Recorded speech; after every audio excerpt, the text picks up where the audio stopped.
A while back I made a video where I demoed my travel trailer.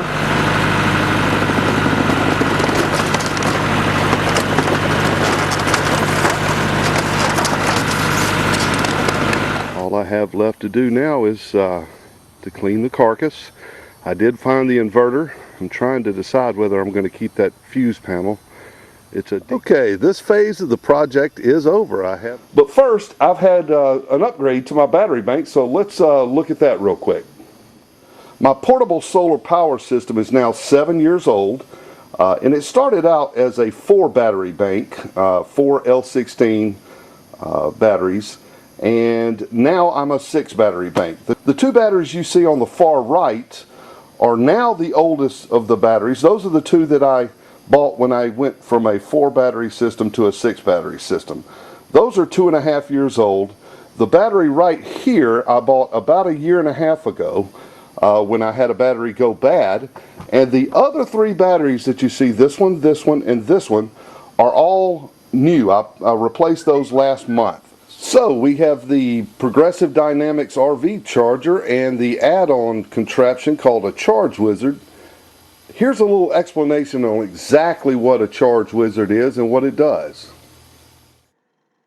It's called the Charge Wizard, and when installed on the 9140, and of course when the 9140 is connected to the battery bank, it will constantly monitor the battery voltages and the battery usage, and then select one of 4 operating modes to charge and maintain the batteries.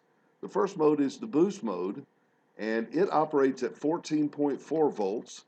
What this does is rapidly bring the batteries up to a 90% state of charge. Then there's the normal mode, that's 13.6 volts, and this is what is used to complete the charge past 90%.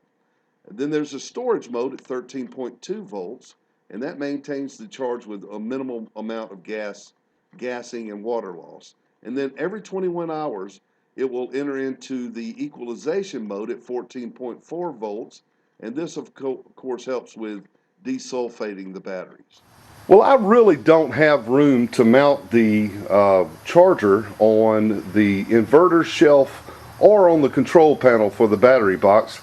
So since there are no LEDs or controls of any sort actually on the charger itself, all of that is controlled by this Charge Wizard, which has an extension cable that I can mount on the control panel.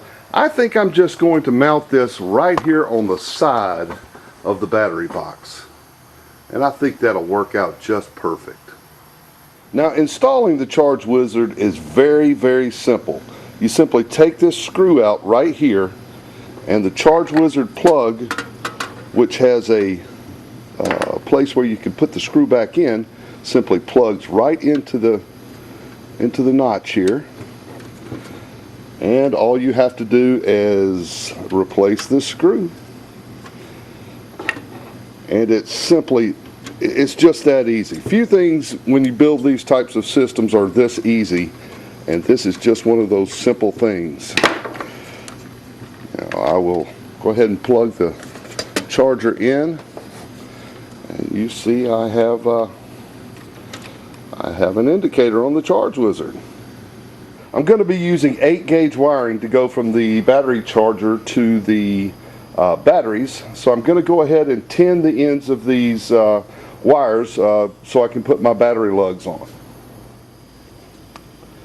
Okay, battery lugs soldered, crimped, and taped.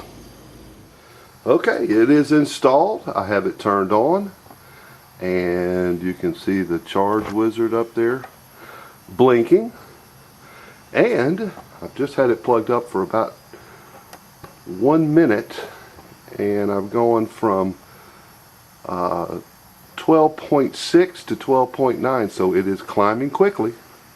We are now, after about 2 minutes, up to 13.2, so I know it's charging. We'll see how high this goes. And by the way, I'm going to watch this like a hawk for the first few days, because I just don't want to do anything to compromise my battery bank.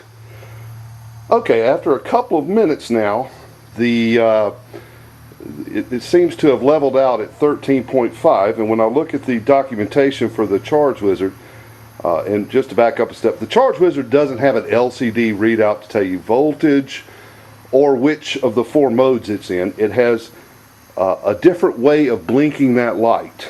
Right now it is blinking, as it says here, 2 to 3 times per second, which is normal mode, and that is 13.5. And I have 2 inverters that are telling me I'm at 13.5. So I'm going to have to call this a success.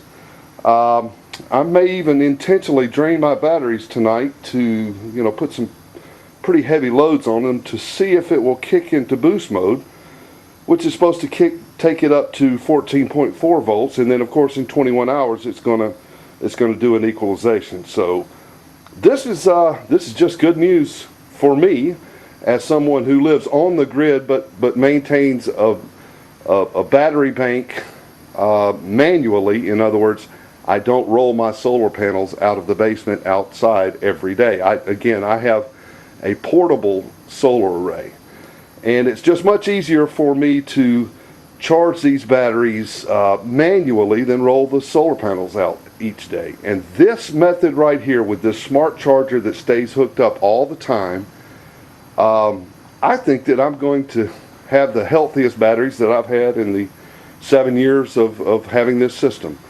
But for now, that's it. Thanks for watching, and please subscribe.